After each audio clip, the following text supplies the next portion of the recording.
Hello guys, welcome back to Mush Cooks. Today I'm making sunny side up with my favorite protein, chicken sausages. Break 2 eggs separately in a bowl. Take a pan, heat some butter on a low flame.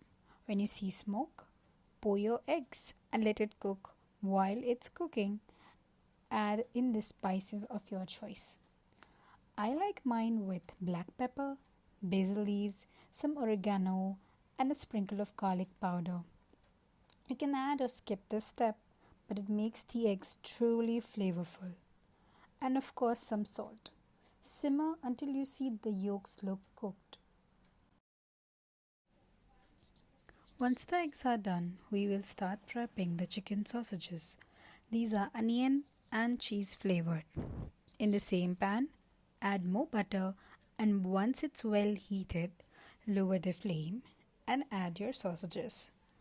So I have made small slits on both sides to make sure that they brown well and the flavor gets through it. Cook on a lower flame and change sides when you see a beautiful golden brown color on them, and that's when you know they are done. Plate it with your eggs, and here we have our very tasty and protein rich breakfast ready. Thank you so much for watching.